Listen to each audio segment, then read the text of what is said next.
네, 우리 신앙생활을 하다 보면 신앙생활의 주체가 나냐, 하나님이냐를 때로는 헷갈릴 때가 있습니다. 그런데 우리가 아주 명쾌하게 이것을 가늠할 수 있는데요. 신앙의 주체가 나라면 뭔가를 우리는 애쓰고 힘써서 뭔가를 노력으로 바꾸려고 합니다. 그러나 신앙의 주체가 하나님이라면 우리는 범사에 겸손히 그 뜻을 묻고 주께서 말씀하실 때 순종으로 그 앞에 서는 것인 줄 믿습니다.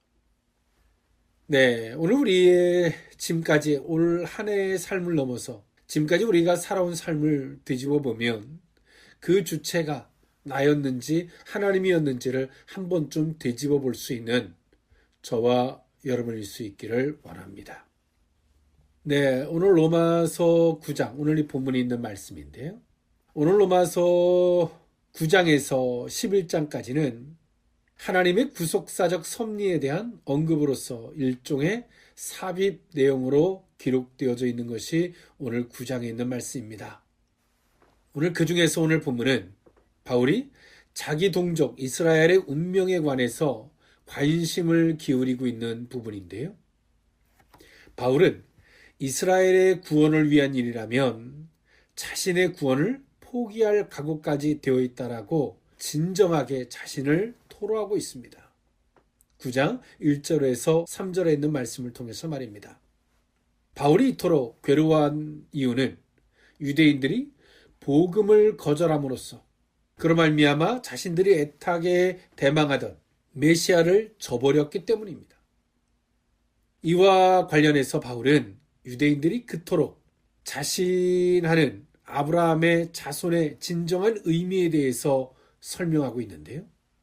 즉 하나님이 역사하시고 섭리하시는 이스라엘의 계보는 아브라함의 육신의 자녀가 아니라 그리스도 안에서 택함받은 약속의 자녀로 이어진다는 점을 강조하고 있습니다. 이것은 자기 동족 유대인들을 지적함으로써 그들을 돌이키게 하기 위한 사도 바울의 의도이기도 하였습니다. 이어서 오늘 사도 바울은 혈통적 자녀가 아닌 하나님께서 주권적으로 택하신 자들만이 아브라함의 진정한 자녀라는 사실은 유대인들의 반감을 불러일으키기에 충분했습니다.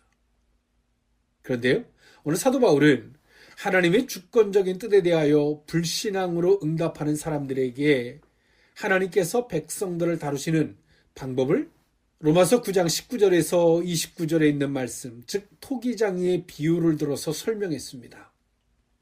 그러면서 이스라엘 민족이 믿음에서 난 의가 아닌 율법주의적인 의를 추구하는 불신앙을 보임으로써 믿음의 원리를 거역함으로 아울러 그 모든 것들을 사도 바울은 지적하고 있습니다. 한편 우리는 하나님의 주권에 순복한 대표적인 신앙 인물이 있죠. 구약시대의 욥을 들 수 있는데요. 욥은 그 사고의 대전제가 하나님의 의와 주권을 먼저 헤아리는 신앙관을 갖고 있었습니다. 이에 반해 이 불순종과 불신앙의 응답은 하나님을 자신의 타락한 본성으로서 마음대로 판단하는 것이라고 볼 수 있습니다. 오늘 우리는 우리에게 주어지는 일들을 욥의 주권적 신앙 안에서 하나님의 뜻을 찾고 하나님 안에서 해석하려고 한 욥의 신앙이 있는가 하면 오늘 사도 바울이 언급했던 것처럼 이 불신앙과 타락한 신앙인들, 정확하게 말하면 신앙인의 탈을 쓰고 있는 사람들은 하나님의 이름을 들어서 자기 멋대로 자신에게 주어지는 일을 해석합니다.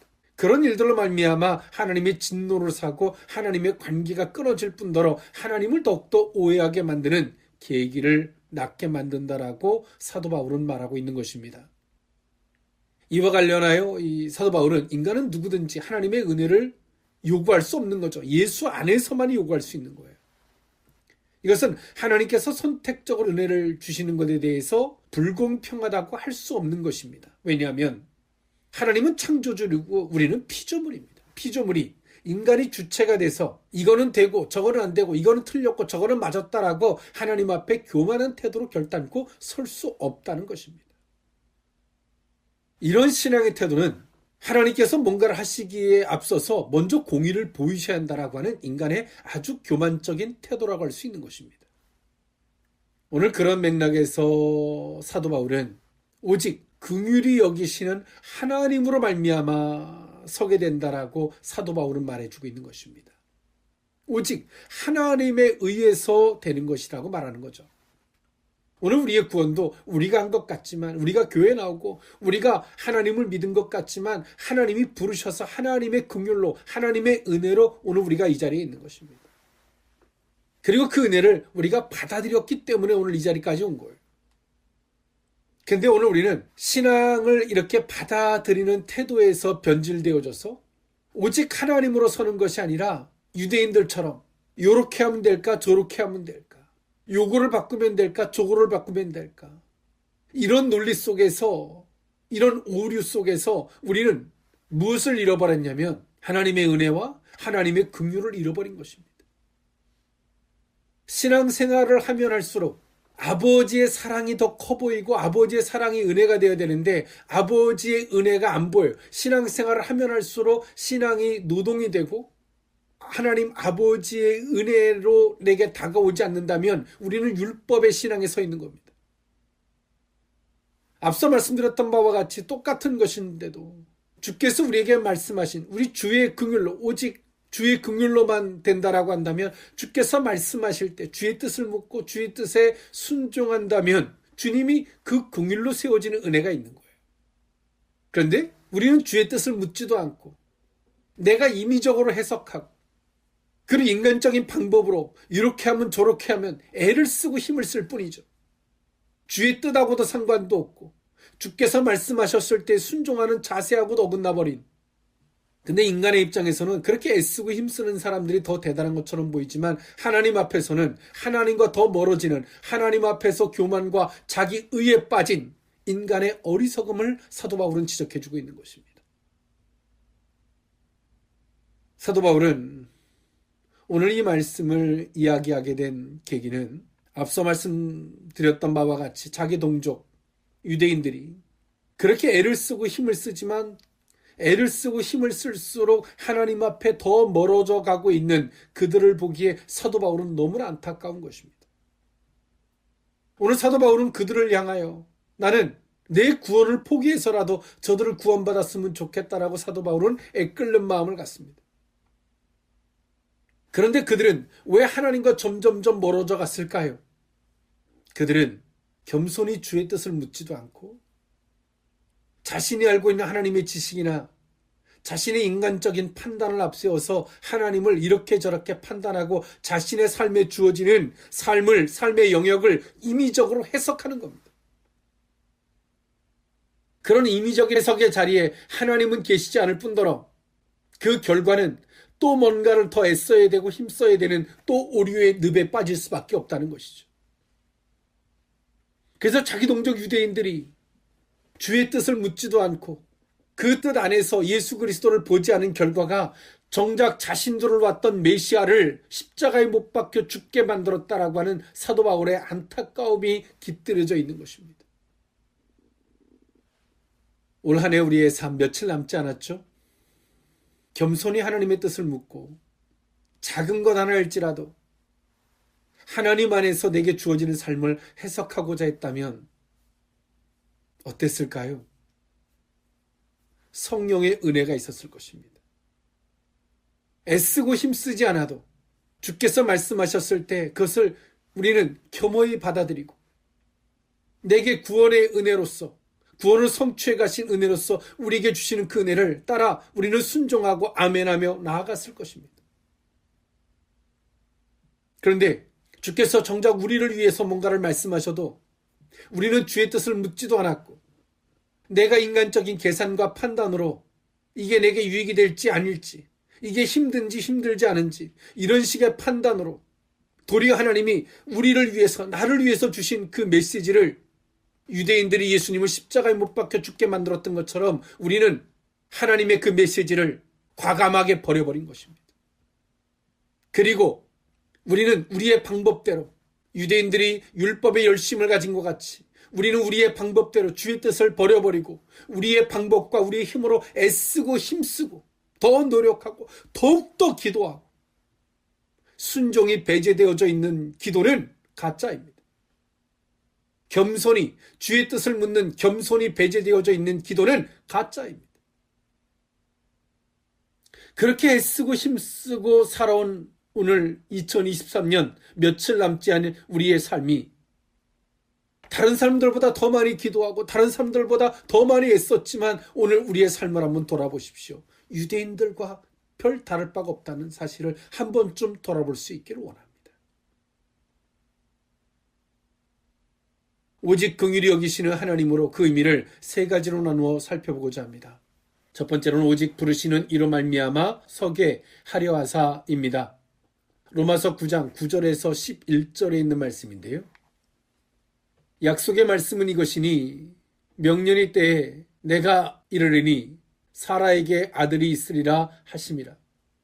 그뿐 아니라 또한 리브가가 우리 조상 이삭 한 사람으로 말미암아 임신하였는데 그 자식들이 아직 나지도 아니하고 무슨 선이나 악을 행하지 아니한 때에 택하심을 따라 되는 하나님의 뜻이 행위로 말미암지 않고 오직 부르신 이로 말미암아 서게 하려 하사. 아멘. 오늘 사도 바울은 이것을 설명함에 있어서 구약의 내용들, 특히나 유대인들이 믿었던 믿음의 조상이라고 치부하고 있었던 아브라함을 들어서 이 모든 것들을 부연 설명하고 있습니다. 명년 이때에, 즉 아브라함이 99세의 때를 이야기해주고 있습니다. 하나님께서 아브라함이 99세의 그때에 하나님이 약속해 주셨습니다. 때에 내가 이르니 사라에게 아들이 있으리라 라고 말씀하셨음을 사도 바울은 이야기합니다. 아브라함이 이 은혜를 입은 것은 99세에 인간으로서는 모든 것들이 다 끝이 나 있을 때에 하나님이 말씀하신 거라는 것이죠. 즉 하나님이 서게 하시는 이 은혜는 인간의 것이 조금도 들어가 있지 않아도 된다는 거예요. 오직 하나님의 은혜와 긍휼로 말미암아 서게 하신다는 것을 사도 바울은 말해주고 있는 것입니다. 더 나아가서 사도 바울은 두 번째 비유를 듭니다. 그뿐 아니라 또한 리브가가 우리 조상 이삭 한 사람으로 말미암아 임신하였는데 그 자식들이 아직 나지도 아니하고 무슨 선이나 악을 행하지 아니한 때에 택하심을 따라 되는 하나님의 뜻이 행위를 말미암지 않고 오직 부르시는 이로 말미암아 서게 하려 하사라고 사도 바울은 말해주고 있습니다. 오늘 그 자식이 태어나기도 전에 그가 어떤 선한 행위도 악한 행위도 없었을 때 오직 하나님이 택하심으로 오직 그 뜻을 따라 부르셨기 때문에 세워졌음을 이야기합니다. 오늘 유대인들은 그 신앙의 주체가 사람이 되어 있어요. 오늘 하나님을 믿는 사람들이 그 주체가 하나님이 되어서 하나님을 알게 하고 하나님으로 말미암아 부르심을 입어서 그 은혜와 그 구원을 받았는데 어느 순간인가 신앙의 주체가 사람이 되어서 애를 쓰고 힘을 쓰고 있는 것을 사도 바울은 애들로 이야기해주고 있는 것이죠. 이 말을 잘못 오해하면 이렇게 오해할 수 있습니다. 그러면 나는 개방나니처럼 아무렇게 살아도 오직 부르시는 뜻만 있으면 되네? 그거는 잘못 오해한 말씀입니다. 오직 우리를 부르시는 그 뜻 안에서 우리가 세워진다는 그 말씀은 우리를 부르시고 세우시고자 작정하신 그분의 말씀을 따라 아멘하고 순종하고 가야 됨을 이야기하고 있는 것입니다. 우리의 수고와 그 의지를 주께서 말씀하시는 그 부분의 순종과 아멘으로 드리는 것이지 우리의 그 의지와 애씀이 구원을 뭔가 성취하기 위해서 애쓰고 힘쓰는 것이 아니라는 겁니다. 그 사도 바울은 유대인들이 이것을 깨닫지 못하여 오직 부르시는 이로 말미암아 서게 된다는 사실을 깨닫지 못해서 그들은 율법을 등에 짊어지고 애쓰고 힘쓰고 있는 겁니다. 그리고 그 애쓰고 힘씀 속에서 한편에서 뭔가를 조금이라도 하면 자기 의에 빠지고 뭔가 하지 못하면 나는 이렇게 하려고 했는데 안 됐다고 억울해하고 그러면 그럴수록 하나님과 점점점 멀어지고 하나님과의 오해만 더 깊이 쌓여가는 것이죠. 나중에 그러다 보면 아무것도 모르겠어요. 신앙은 간단합니다. 하나님이 주권을 인정하는 거고 나의 구원자 되신 분은 오직 하나님이심을 인정하고 오직 부르시는 이로 말미암아 서게 된다는 사실을 기억하고 그래서 범사에 그 뜻을 묻고 우리에게 일어나는 일들을 내가 임의적인 해석이 아닌 하나님에 의해서 해석하려고 하고 그리고 주께서 말씀하실 때 아멘과 순종하는 것입니다. 순종하는 사람은 모든 것에 자유합니다.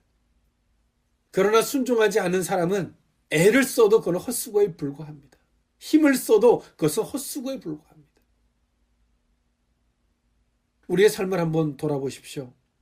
2023년 더 넓게는 우리의 삶 속에서 주의 뜻을 묻는 그 겸허함과 겸손함이 있었는지, 우리에게 주어지는 모든 일들을 작은 것에서부터 큰 것까지 하나님 안에서 해석하려고 했는지 한 번쯤 돌아볼 수 있기를 원합니다. 하나님 안에서 해석하려고 했다면 우리는 감정이나 자존심의 노예가 되지 않았을 것이고, 우리가 하나님 안에서 해석하려고 했다면 인간적인 방법이나 세상의 노력으로 탈출하려고 또 그것을 개선하려고 하는 방법의 노예가 되지 않았을 것입니다.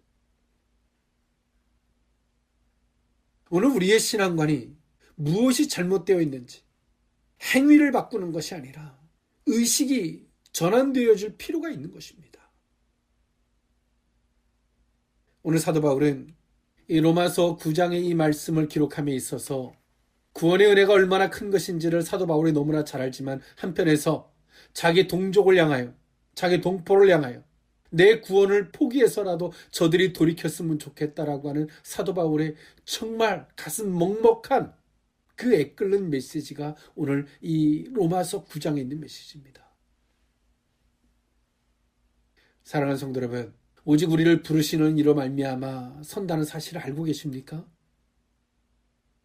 이런 신앙만에서 벗어나면 우리는 율법의 무거운 짐을 지고 뭔가를 바꿔야만이 된다라고 하는 열심과 애씀을 통해서 뭔가 구원을 성취해가는 오역에 빠질 수밖에 없고, 주의 뜻을 묻지도 않을 뿐더러 임의적으로 해석하고 판단하고 자기의 의로움이나 억울함에 노예가 되어서 하나님의 사랑을 아무리 깨달으려고 해도 하나님의 사랑을 깨달을 수 없는 교만과 어리석음의 자리에 설 수밖에 없다는 사실을 기억할 수 있기를 원합니다. 오직 긍휼히 여기시는 하나님으로 두 번째 의미는 긍휼히 여길 자를 긍휼히 여기심입니다. 로마서 9장 12절에서 15절에 있는 말씀인데요. 리브가에게 이르시되 큰 자가 어린 자를 섬기리라 하셨나니 기록된 바 내가 야곱은 사랑하고 에서는 미워하였다 하심과 같으니라. 그런즉 우리가 무슨 말을 하리요? 하나님께 불의가 있느냐? 그럴 수 없느니라. 모세에게 이르시되 내가 긍휼히 여길 자를 긍휼히 여기고 불쌍히 여길 자를 불쌍히 여기리라 하셨으니. 아멘. 오늘 사도 바울은 9장 후반부에 하나님의 그 공의와 판단을 인간의 어리석음으로 재단해서는 안 된다라고 하는 것을 토기장이의 비유를 들어서 이야기했습니다. 토기장이가 이 그릇은 이렇게 만들고 저 그릇은 저렇게 만드는데, 토기가 토기장이한테 왜 내 그릇은 이렇게 만들었고 저 사람 그릇은 저렇게 만들었냐고 힐문할 수 없다는 것을 이야기합니다. 오직 하나님의 주권 안에 있음을 이야기하죠. 주권 안에 있음을. 오늘 리브가에게 두 자식이 있습니다. 하나는 에서고 하나는 야곱입니다. 하나님은 이미 그들이 태어나기도 전에 하나님은 야곱이 큰 자가 되고 에서가 작은 자가 될 것을 이미 말씀하셨습니다. 이들의 행위적으로 자범죄가 있나요? 이들이 범죄한 사실이 있나요? 그렇지 않습니다. 이미 이들이 태어나기도 전이에요. 이것을 잘못 받아들이면 운명론이 된다는 말씀을 앞에서 드렸습니다. 운명론을 언급하는 것이 아닙니다. 하나님의 주권 의식을 이야기하고 있는 겁니다. 근데 훗날에 보면 에서는 하나님의 그 장자의 권한을 그는 받아들이지 않아요. 너무나 하찮게 여기죠. 그러나 야곱은 도리어 그것을 사모하고 구합니다. 적극적으로 말이죠.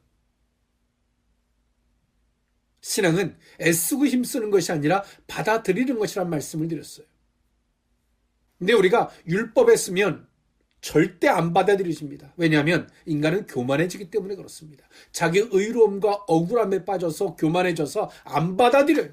절대 안 받아들입니다. 그러나 신앙의 주체가 하나님이 되면 겸손히 주의 뜻을 묻는 사람은 받아들입니다. 그 신앙의 주체가 하나님이 있기 때문에 그렇습니다. 오늘 우리의 신앙, 이 하나님의 주권 앞에 서 있습니까? 그리고 그에 대한 사모함, 그 주권과 모든 실체가 하나님 앞에 있음을 고백하고 그것을 우리가 구하고 사모하는 이런 신앙의 자세가 되어 있습니까? 잘못된 주권의 논리는 야곱과 같이 나는 둘째로 태어났으니까 그냥 그걸 받아들이고 운명론처럼 받아들이고 사는 거예요. 그러나 영적인 신앙과는 비록 내가 둘째로 태어났을지라도 그것을 사모하고 구하는 겁니다. 그 신앙의 주체가 하나님께 있음을 알고 하나님으로부터 구하고 하나님으로부터 찾는 것입니다. 인간이 주체가 돼서 애쓰고 힘쓰므로 뭔가를 방법을 도모하고 만들어가는 것이 아닌 그분의 주체로서 그분께 구하고 그분으로 말미암아 서고자 하는 신앙으로 가는 것입니다. 그 주체와 실체가 여러분 누구에게 있습니까? 냉정히 돌아보십시오. 하나님께 있는 사람은 야곱과 같이 운명론을 받아들이지 않고 적극적으로 구하고 거룩한 의지 속에서 구하고 사모하고 나아갔다면 때론 율법적 신앙관 속에 있는 사람들은 요거는 내가 당연히 누려야 될 것이고 때론 내가 야곱처럼 둘째로 태어났으면 그냥 당연히 그냥 운명론처럼 젖어 살아가는 그런 삶이 될 것입니다. 2023년 당연한 것처럼 살아온 삶이 아닙니까? 아버지의 은혜와 긍휼도 당연한 것처럼 내가 어느 위치도 당연한 것처럼 때론 지질이 못나고 어려워도 당연한 것처럼 그냥 받아들이고 그냥 그렇게 노예처럼 살지 않으셨습니까? 어리석음으로 살지 않으셨습니까? 오늘 사도 바울은 유대인들이 구원을 당연한 것처럼 생각해요. 율법 안에서. 하나님의 선택이라고 하는 논리 속에서. 그리고 그가 뭔가 좀 미흡한 것이 있으면 율법을 통해서 애쓰고 힘쓰고 열심을 다합니다. 내 불안함을 해결하기 위해서예요. 그건 하나님께로부터 온 불안함이 아니라 자기 신앙이 어긋나 있는 것인데 그 불안함을 하나님께로부터의 관계적 정립이 아닌 인간의 노력과 애씀으로 그 불안함을 채우려고 하는 것입니다. 신앙의 주체는 하나님이십니다. 오늘 그분 앞에 우리는 1차적으로 겸손함이 있어야 되고 2차적으로 사모함이 있어야 되고 그리고 더 나아가서 하나님 앞에 그 거룩한 의지가 있어야 합니다. 이것이 신앙입니다. 하나님의 주권을 잘못 오해한 사람들은 어설픈 주권 논리에 빠져서 아무것도 안 합니다. 이렇게 저렇게 그 타성에 젖어서 그냥 막연하게 살아갑니다. 어떻게 되겠지? 하나님의 주권의 논리를 잘못 오해한 그 늪에 빠져서 그냥 그렇게 잘못된 예정 논리에 빠져 살아갑니다. 하나님도 복음도 그 은혜도 모르는 어리석은 신앙인들입니다. 오늘 사도 바울은 말합니다. 그렇게 하나님이 선택적으로 일하시는 부분을 향해서 하나님의 불의가 있느냐? 그럴 수 없다라고 사도 바울은 말합니다. 왜냐하면 그분은 주체자고 토기장이가 되시기 때문에 그렇다고 이야기합니다. 토기장이가 그릇을 만드는데 그릇이 이거는 공의롭지 못하고 저것은 공의롭다라고 감히 말할 수 없다는 것이죠. 우리는 그렇게 말하고 있다면 우리는 율법 안에 서 있는 자들입니다. 예수 그리스도의 핏값을 헛되게 만드는 복음의 능력을 상실하게 만드는 자리에 서 있다는 사실을 기억할 수 있기를 원합니다. 마지막 세 번째, 오직 긍휼히 여기시는 하나님으로 마지막 세 번째 의미는 세우시는 하나님입니다. 로마서 9장 17절에서 20절에 있는 말씀인데요. 성경이 바로에게 이르시되 내가 이 일을 위하여 너를 세웠으니 곧 너로 말미암아 내 능력을 보이고 내 이름이 온 땅에 전파되게 하려 함이라 하셨으니 그런즉 하나님께서 하고자 하시는 자를 긍휼히 여기시고 하고자 하시는 자를 완악하게 하시느니라. 혹 내게 말하기를 그러면 하나님이 어찌하여 허물하시느냐 누가 그 뜻을 대적하느냐 하리니 이 사람이 내가 누구이기에 감히 하나님께 반문하느냐.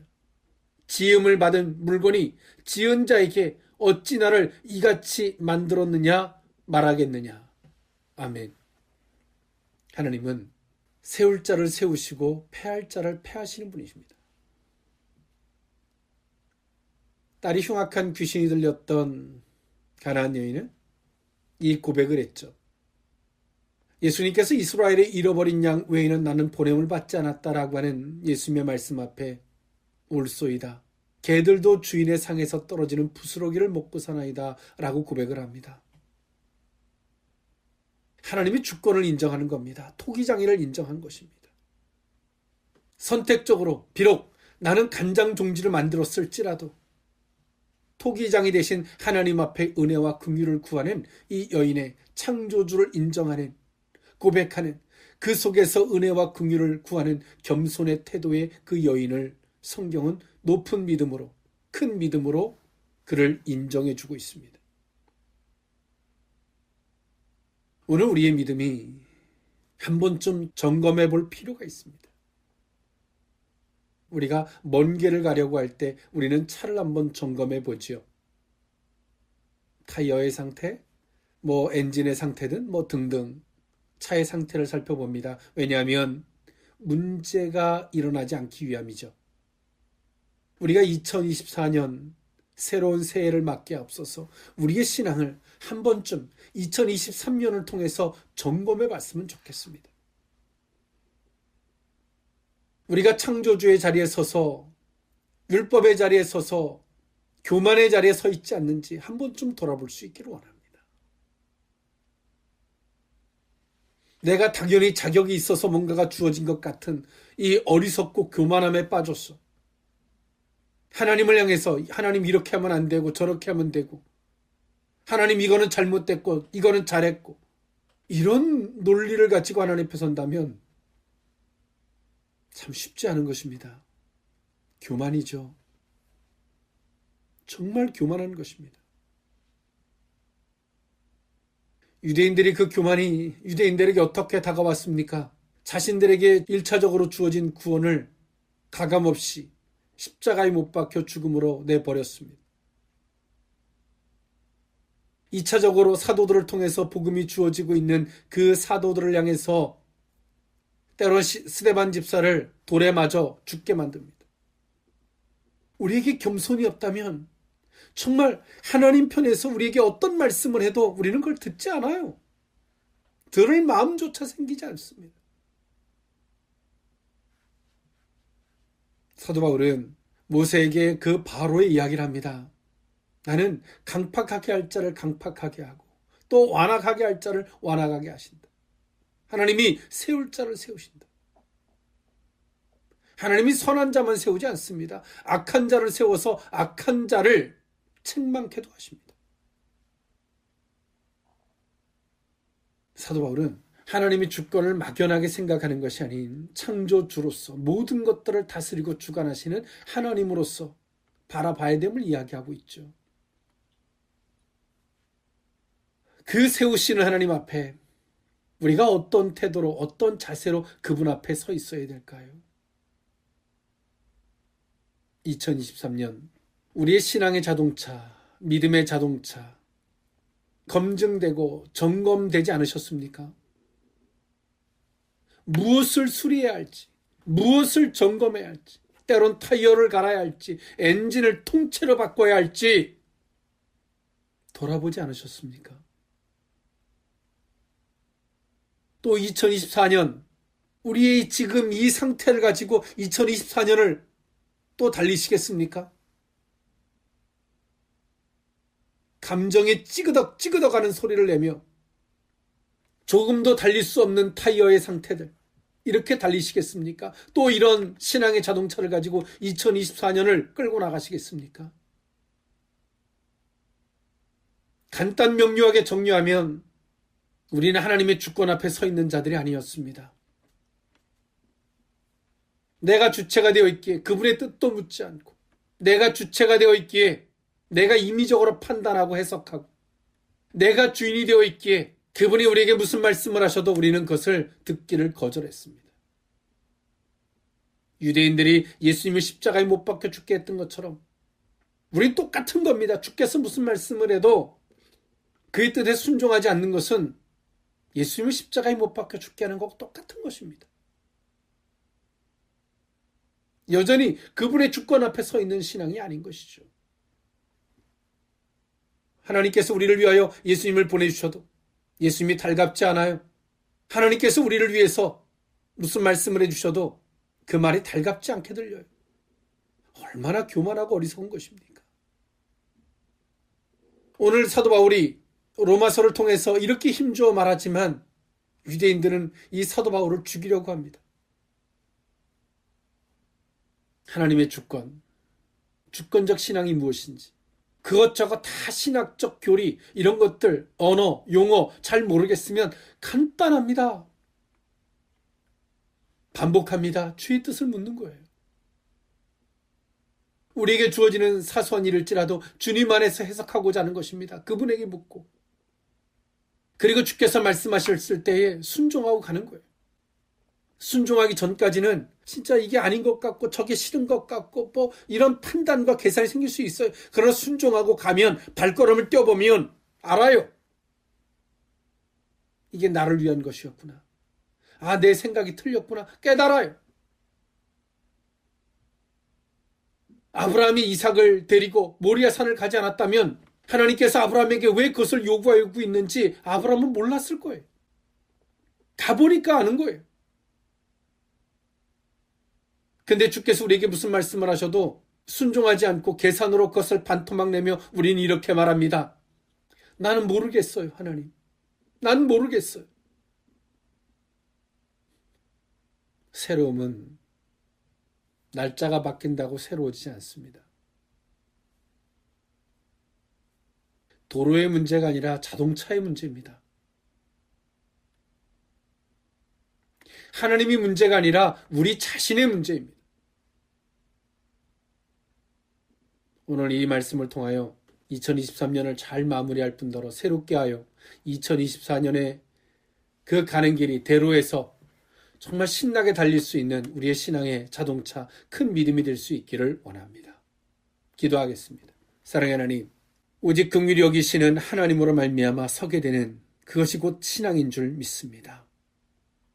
우리의 신앙의 모든 것들의 주관자 되신 하나님, 토기장이 되신 하나님 앞에 겸손히 겸허한 모습으로 서게 하시고, 작은 문제일지라도 그의 뜻을 묻는 겸손의 겸허한 모습으로 서게 하시고, 주께서 말씀하실 때에 아멘과 순종의 자리에 서게 하사 하나님으로 해석되게 하시고, 순종의 자리에서 하나님이 이것이 나를 위한 것이었고 나의 구원을 위한 것이었고 나를 복되게 하시기 위해서 이것을 내게 원하고 바라고 계셨다는 사실을 깨닫는 우리의 신앙이 되게 하여 주옵소서.